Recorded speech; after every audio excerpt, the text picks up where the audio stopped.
조국 혁신당은 어떻게 될 것 같으세요?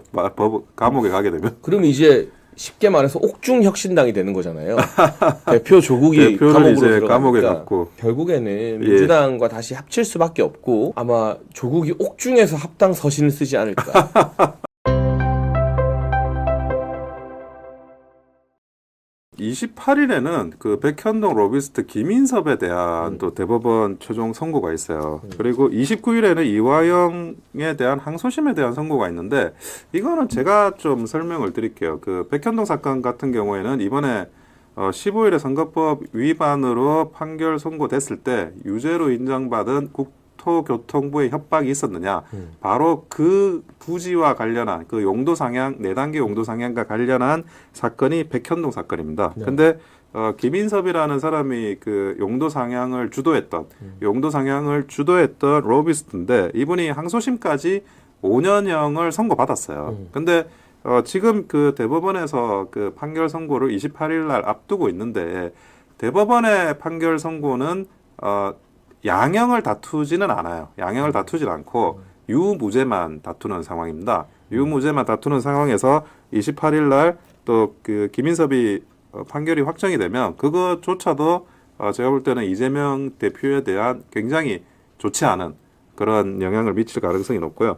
그리고 29일에 이화영 항소심 선고가 있는데 9년 6개월형을 받았습니다. 9년 6개월형을 받은 분이 또 항소심 선고가 있는데 제가 볼 때는 참 그 너무 이렇게 사법부에 감사하다는 생각도 들고 정말 좀 이렇게 같은 법조인으로서 이제 사법부의 어떤 질서가 잘 돌아간다라는 생각도 드는 게 6월에 항소심이 시작이 됐는데 지금 한 5개월 만에 항소심 판결 선고가 되는 것 같아요. 굉장히 빠른 거죠. 굉장히 빠른 것 같아요. 그래서 항소심 선고가 빨라지고 전반적으로 사법부가 빨라지는 것 같은데 우리 장전 최고는 어떻게 이 상황을 좀 바라보세요? 그래서 굉장히 중요한 말씀을 해주셨는데 이화영 1심이 6월 선고. 예. 근데 2심이 지금 그러면 11월 1월 선고인 예, 거잖아요. 11월 29일 선고입니다. 이게 바로 이재명 2심의 속도를 예측할 수 있는 바로미터다. 아, 예, 예. 근데 사실 재판의 난이도나 예. 자료나 이런 걸로 따지면 이화영 재판이 훨씬 더 길고 복잡한 재판이잖아요. 맞습니다. 대북 송금 재판이. 대북 송금 재판이니까. 근데 이게 1심이 일단 딱 나오니까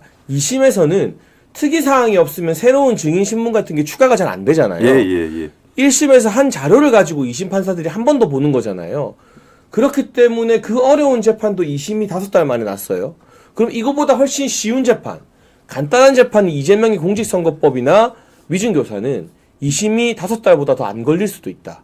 그러니까 2심, 3심이 뭐 5달 걸린다고 쳐도 2025년, 그러니까 내년 가을이나 겨울 이맘때쯤에는 이재명의 3심까지도 거의 끝나지 않겠는가. 그러니까 다음번 지방선거가 2026년 제 기억으로 6월이었던 것 같은데, 그렇죠? 예, 예. 2026년에 이 지방선거 이전에 우린 이미 이재명의 민주당이 아니라 그게 누가 될지 모르지만 또 다른 민주당을 상대하고 있을 것이다. 이재명의 운명은 지방선거 이전에 정리가 되면 우리가 대선을 앞둔 그 중요한 지방선거에서 그 분위기로 저기 사법 리스크 수개가 단죄당한 정당이 되는 거잖아요.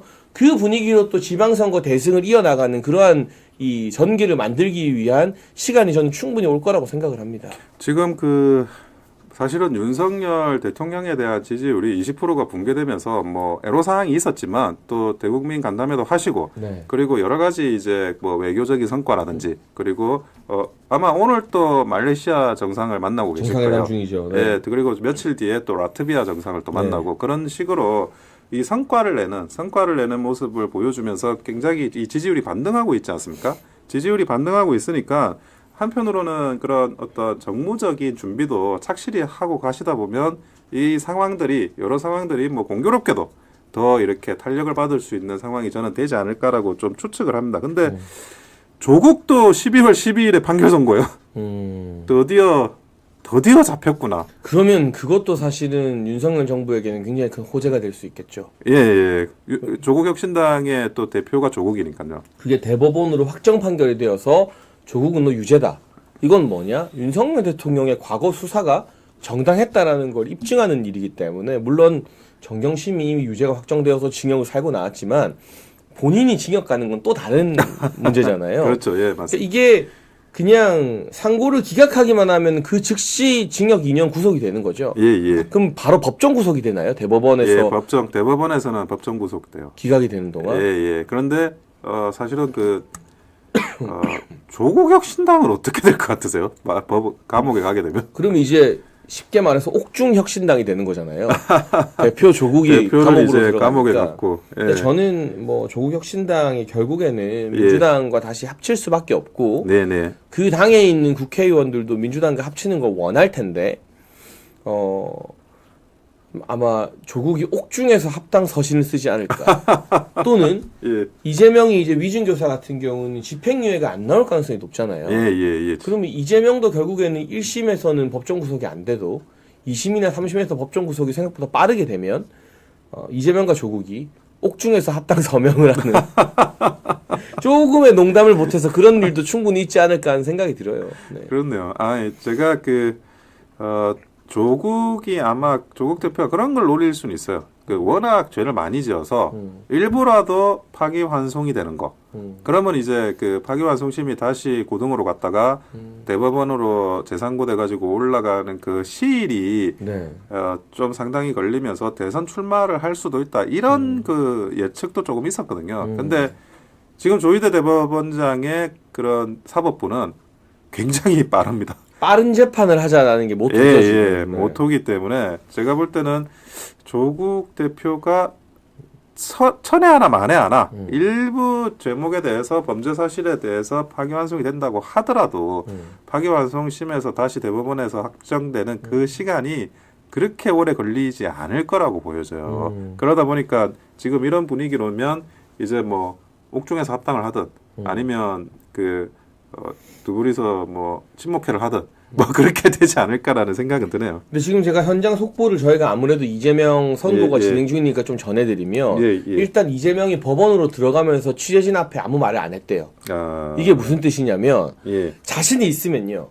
예. 무죄가 나오거나 예, 징역 이하가 나와서 자기의 선고하는데 문제가 없을 것 같으면 예. 취재진 앞에서 한마디라도 하지 않겠습니까? 그렇죠. 예. 저는 뭐 무죄를 확신합니다라던가 예. 결백을 주장합니다라던가. 근데 입을 꾹 닫고 침묵하면서 들어갔다는 건 본인이 지금 엄청 쫄아 있다는 뜻 아니겠어요? 그게 변호사가 법을 잘 알기 때문에 법을 또 두려워해요. 한편으로는 뭐 법꾸라지라는 말도 있고 법을 아니까 이용한다라고 생각도 하는데 그게 아니라 이거는 걸리고 이거는 안 걸린다는 걸 너무나 잘 알기 때문에 자기 스스로가 제일 잘 아는 거죠. 자기 스스로가 제일 잘 알아요. 그래서 그런 부분에 대해서 이재명 대표가 아무 말 안 하고 들어가지 않았나 싶은데 저는 이재명 대표가 그 판결 선고받고 나오면 할 말이 뭔지는 알겠어요. 뭐라고 할까요? 민심과 역사의 법정에서는 무죄다. 항상 이야기하는 거 아닙니까?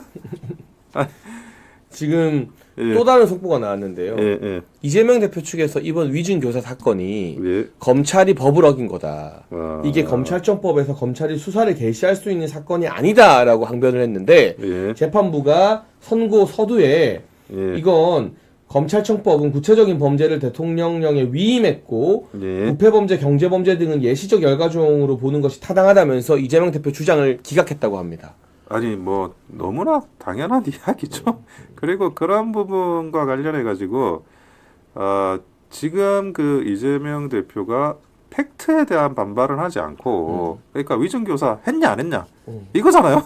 근데 그거는 뭐 그런 반박은 좀 핵심이 아니고 엉뚱한 이야기, 뭐 절차적인 이야기 이런 거 해봤자 그게 뭐 의미가 없잖아요. 그거 누구랑 되게 비슷한데요?